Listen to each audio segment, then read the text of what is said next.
Israel के ऊपर यहाँ पे लोकेटेड है एक कंट्री सीरिया, जिसकी पॉपुलेशन अराउंड 2 करोड़ लोगों की है। साल 2000 में सीरिया के 19वें प्रेसिडेंट बनते हैं बशर अल असद।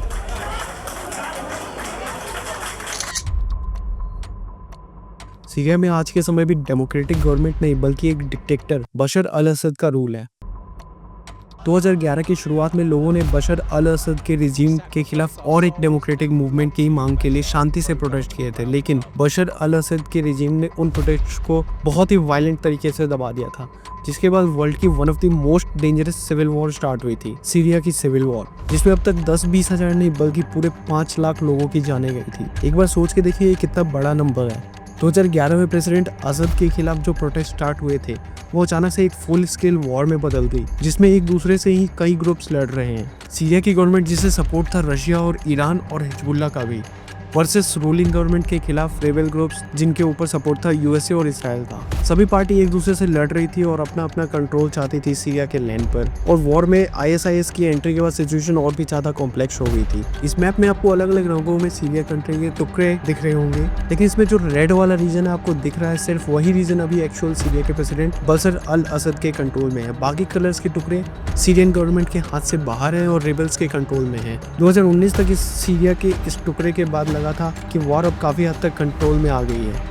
असद ने अपनी गवर्नमेंट को मेजर सिटीज में वापस से एस्टेब्लिश कर लिया था और पूरा वर्ल्ड ये सोच रहा था कि शायद सीरिया में वॉर अब खत्म हो गई है, लेकिन एक शॉक के साथ ये सिविल वॉर फिर से भड़क गई है।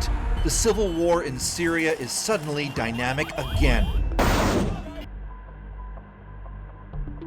एलेप्पो, जो कि सीरिया की सेकंड सबसे बड़ी सिटी है। आज से एक दशक पहले जब सिविल वॉर अपने पीक पर थी, एलेप्पो शहर बशर अल असद की सरकार और एंटी गवर्नमेंट रिबेल्स में बटा हुआ था, लेकिन सीरिया की गवर्नमेंट ने रशिया की एयर स्ट्राइक्स और हिजबुल्ला की मदद से रिबेल्स के कंट्रोल्ड एलेप्पो को वापस 2016 के आखिर तक अपने कंट्रोल में ले लिया था। 8 सालों तक के लिए एलेप्पो सिटी का कंट्रोल असद की सरकार के पास आ गया था, लेकिन आज के समय हालात कुछ ऐसे है कि असद की सरकार को एक बार फिर एलेप्पो से बाहर निकाल दिया गया है। 8 सालों बाद एलेप्पो फिर से एंटी गवर्नमेंट रिबेल्स के हाथ में है। मोर स्पेसिफिकली एलेप्पो सिटी का कंट्रोल अब एसटीएस नाम की रेबल ग्रुप जो कि कनेक्टेड है अल कायदा से, उनके हाथ में है। 29 नवंबर तक सिटी के इंपॉर्टेंट बिल्डिंग्स, पुलिस स्टेशन और प्रिजन को एसटीएस ने सीरियन गवर्नमेंट के कंट्रोल से अपने कंट्रोल में ले लिया था लड़कर, जिसके बाद हजारों की संख्या में लोगों ने एलेप्पो सिटी खाली करना शुरू कर दिया था। जिसके बाद एंट्री होती है रशिया की। रशिया ने भी 29 से 30 नवंबर की रात को पहली एयर स्ट्राइक कंडक्ट करी एलेप्पो सिटी के ऊपर, जिसमें कई लोगों की जानें फंसे गई। सिचुएशन अभी भी टेंस है पूरे वर्ल्ड में और डर है कि मिडिल ईस्ट में एक और वॉर चालू ना हो जाए। लेकिन मैं आपको ये बताना चाहता हूँ कि आखिर 8 सालों बाद रेबल्स ने अचानक से एलेप्पो सिटी के लिए कॉन्फ्लिक्ट क्यों स्टार्ट कर दिया। साफ तौर पर एसटीएस ने ये मौका अच्छी तरह से यूज किया है जब इसराइल ने ईरान के और उसके एक्सिस ऑफ रेजिस्टेंस पर काफी नुकसान पहुंचाया है, खासकर हिजबुल्ला पर।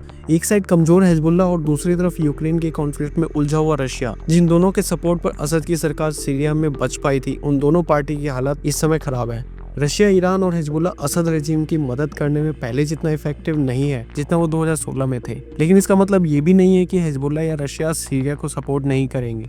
दोनों का सीरिया में काफी इंटरेस्ट और इन्वॉल्वमेंट अभी भी है, लेकिन उनके पास 2015 और 2016 जैसे रिसोर्स और फोर्सेस अब नहीं बचे जो रेबल्स को दबाने के लिए यूज किए गए थे। लेकिन इस बात की क्या संभावना है कि रशिया श्योर हेल्प करेगा सीरिया की। हालांकि रशिया अभी भी वॉर में फुल एंगेज्ड है यूक्रेन के साथ, लेकिन उनके पास सीरिया में भी फोर्सेस तैयार है। सीरिया में अभी भी Russian war planes, attack helicopters, 20 अलग अलग बेस पर सोल्जर्स तैनात हैं। रशिया अपनी मदद सीरिया को कुछ ऐसे पहुंचाता है कि रशियन वॉर प्लेन्स उस एरिया में बॉम्बिंग करने लगते हैं जहां भी रेबल्स का कंट्रोल है सीरिया में। अभी पॉसिबल है कि रशिया सीरिया में मौजूद अपने HME IMIM एयरबेस का यूज करके एलेप्पो पर एयर स्ट्राइक्स करे। ये एयरबेस आपको याद होगा 2 महीने पहले भी न्यूज में थी, क्योंकि इसराइल ने 3 अक्टूबर की रात को इस एयरबेस के आसपास स्ट्राइक किए थे, क्योंकि इसराइल को ऐसा शक था कि ईरान ने अपने वेपन्स यहाँ पे छुपाए हुए हैं इस एयरबेस पर, जो कि हिजबुल्ला यूज करने वाला था अपने वॉर में। इसराइली स्ट्राइक में रशिया के वेपन्स भी डिस्ट्रॉय हो गए थे, जिसके बाद रशियंस पे बहुत गुस्सा था इसराइल पर। Now back to the story.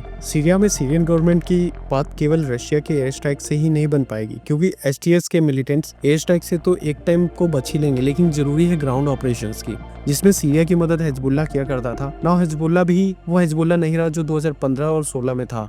Israel ने इस समय हिजबुल्लाह की कमर तोड़ रखी है। तो अब ये देखना होगा कि रशिया हिजबुल्लाह अपनी ऐसी हालत में बशर अल असद के सीरिया को बचा पाएंगे। आखिर इन सब अफरा तफरी में अलेप्पो सिटी के फॉल पर यूएसए और इसराइल पर क्या असर पड़ता है, आइए देखते हैं। सबसे पहले यूएस का रिस्पॉन्स देखते हैं। सीरिया में फिलहाल लगभग 900 यूएस मिलिट्री के ट्रूप्स हैं जो कि सिर्फ सीरिया की मदद आईएसआईएस से लड़ने में करेंगे। इसलिए यूएसए को कोई फर्क नहीं पड़ता जब आईएसआईएस के अलावा कोई भी रेबल ग्रुप सीरिया की गवर्नमेंट के खिलाफ कुछ भी करे। और वैसे भी यूएसए में पावर शिफ्टिंग होगी और ट्रम्प का रूल आएगा। ट्रम्प की अमेरिका फर्स्ट की नीति उन ट्रूप्स को भी वापस सीरिया से बुला लेगी जो फिलहाल सीरिया में लोकेटेड है। अलेप्पो सिटी का फॉल इसराइल के लिए एक न्यूट्रल चीज होनी चाहिए, क्योंकि अगर असद पावर से हटा दिए जाते हैं तो ईरान सीरिया एक्सिस तो टूट ही जाएंगे, साथ में हिजबुल्लाह को ईरान और सीरिया के रूट से होकर मिलने वाली वेपन्स की सप्लाई भी रुक जाएगी। आपको पता ही होगा कि हिजबुल्लाह को मिलने वाले वेपन्स पहले ईरान से सीरिया भेजे जाते हैं, फिर वो वेपन्स लेबनान एंटर करते हैं और हिजबुल्लाह तक जाते हैं, जो कि बाद में इसराइल के अगेंस्ट यूज होते हैं।